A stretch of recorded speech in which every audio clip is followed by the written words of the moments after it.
What's going on, YouTube? Welcome back to The Run. I know I've been gone for a while.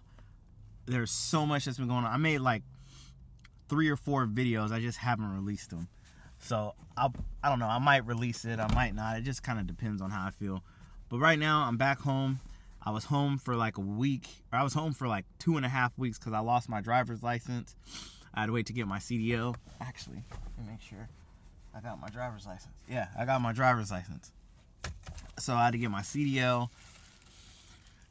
A lot of things in life happened, and yeah. So let me tell you how my last week went. I got to take my daughter with me for the first time, so that was cool. We had a run out to Colorado, so we basically left Wednesday night, drove over to Riverside, picked up my truck, picked up my load, went all the way to St. George, Utah, stayed the night, drove all the way out to Inglewood, Colorado, spun the block, turned around, and came back for a nice little 4-day trip. So it was cool. It was nice having my daughter with me. It's always fun when you can have somebody with you, just because it's boring out there. So, just so you guys can see my eyes. All right, it's bright outside. So, I'm doing this from my car because, as you see, I'm a little bit suited.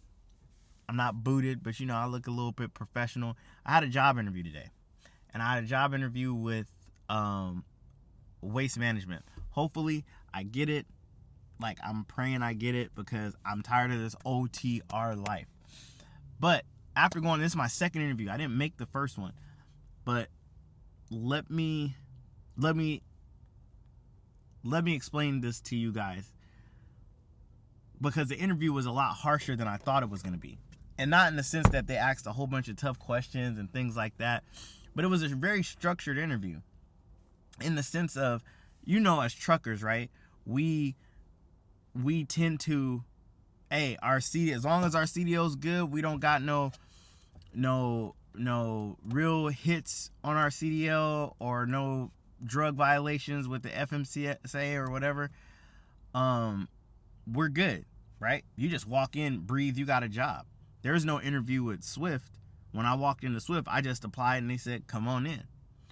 I'm pretty sure that was the way with a lot of OTR companies. When I was with McLean and when I was with Cormark, they were very light ball questions. Like, you already knew you had the job. Like, when you walked in there, you knew you had the job, especially if you had some experience behind you. But with this particular job, going on the interview, first of all, I had to give the in-cab brake test, right? So I had to walk through the steps of that. Now, let's be honest. How many of us out there how many OTR guys, and even local delivery guys, how many of us are actually doing that every day? Let's just keep it real with the world, right? Not every day it happens. I think I do it once a week.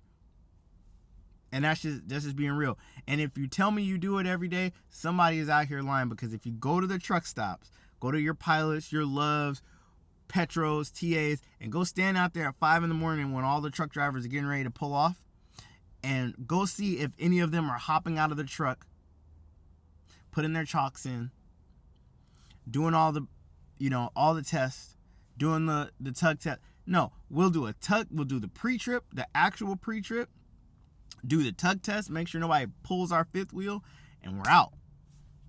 That's just real. Some of us haven't done that test since we had to get our CDLs.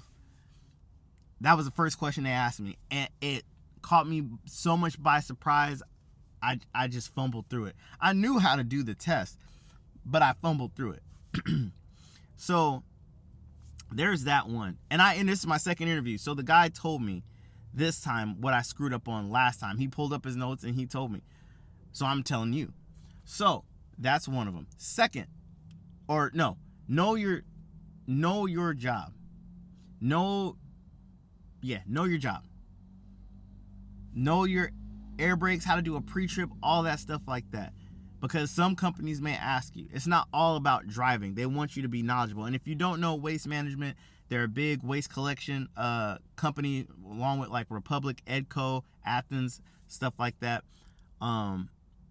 And they're definitely real big on safety, just like everybody else is, but they're doing a lot of stuff in parking lots. They're doing a lot of stuff in residential neighborhoods. So they're really, really big on safety. So they asked me about the safety procedures with Swift. What are they really big on? And I told them one was following distance. The other one was situational awareness and get out and look. You get to a shipper or receiver, you're supposed to get out. You're supposed to look.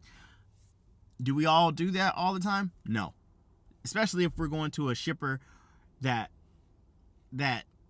the space to like do your alley dock or to do your back is like a mile long, and you could just basically half turn and do a freaking a straight back. A lot of us aren't getting out and looking. Okay, whatever. Again, know what you're supposed to do. Know the right way to do your things. Don't get in here and think that you are super trucker and I got 20 years of experience, nobody's gonna press you. I got pressed and I froze the first time. And I was in law enforcement. I've interviewed hundreds of jobs. I can't honestly say that I've ever been denied a job because I interviewed poorly. This time I came super underprepared, and because these people were serious. Know your strengths, know your weaknesses, know how to express them.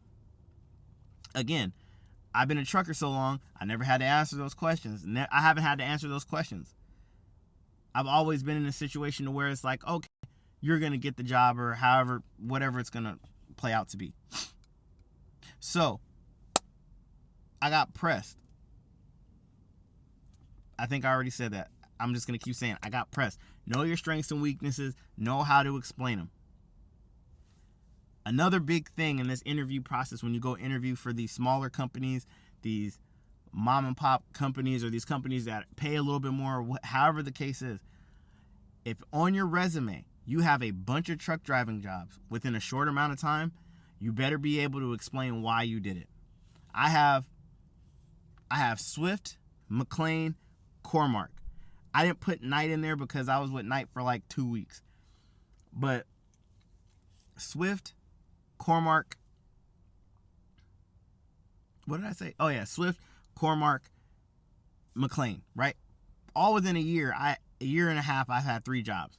And his concern was like, well, you got a lot of jobs. Like, why do you got so many jobs? Well, I don't count Swift. First of all, I have a lot of jobs just because I've worked for a long time. But in the short amount of time, I got with Swift, got my experience, got out. No harm, no foul. I didn't disrespect anybody, no violations, no nothing. Got my experience, moved on. I was with McLean for a year and a half until they did that foolishness. And then I ended up getting terminated because I couldn't keep driving an hour and a half to work every day. So in order to not be unemployed, I went and got with Cormark. Luckily, Cormark was hiring. I got on with them. So you got to be able to explain that. Now, if you're jumping from, I was working with Swift for 6 months, and then after that 6 months, I went to Knight for like 3 months, and then I went to Systems Transport because they got a little bit better pay after 3 months. Then I jumped to the Oregon Trucking Company. Then after that, I went back to Systems. And so if you got too many jumps, that's concerning, because now it's like, well, why are you jumping so much? As an OTR person, we get it, right? You're jumping because you're looking for the better pay or the better schedule, the better home time, better network. Like, I went to Swift because they had a better network. I knew I could get home when I wanted to get home and how I wanted to get home. Look, I just shot out for 4 days and came back and I'm home. I mean, my truck is having some transmission issues, but that's neither here nor there. But for these local people, they're like, well, shit, why do you have so many jobs in such a short amount of time? Explain. So be prepared to explain that. Be able to articulate your experience, because driving the truck is just more than driving the truck, right? You got to be able to operate. You got to be able to sell yourself.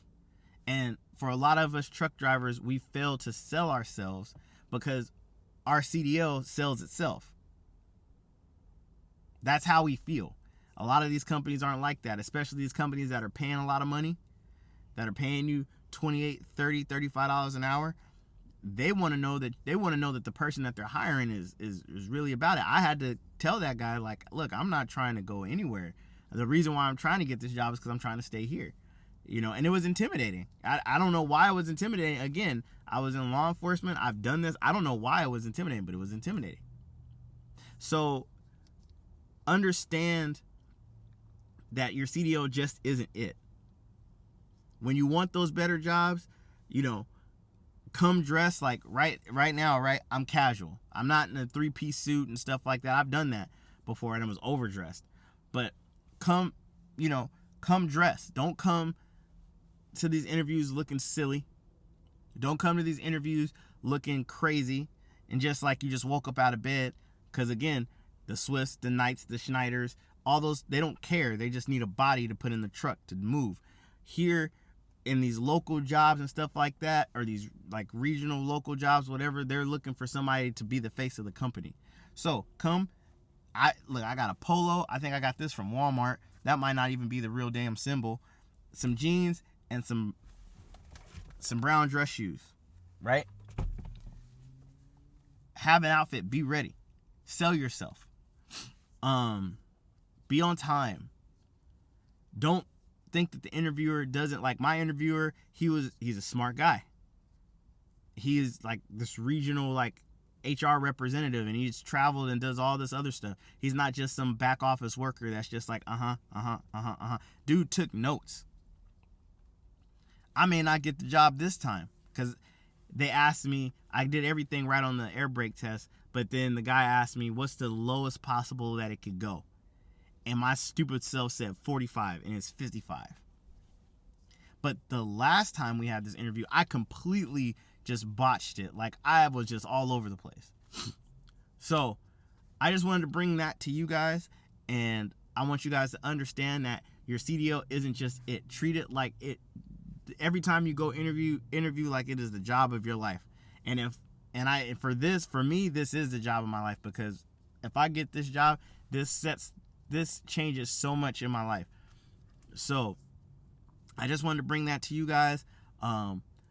Look at that company, Republic, Cisco, Gordon, local jobs. Like look at them, look at their companies, research them, and be ready to sell yourself. But I just wanted to get on here and say that. I'm about to head back to the house, take this off, relax, probably play some PlayStation or something like that. And I will get with you guys later. So thank you guys for tuning in The Run. Like, share, subscribe. Runners, I will catch y'all later. Peace.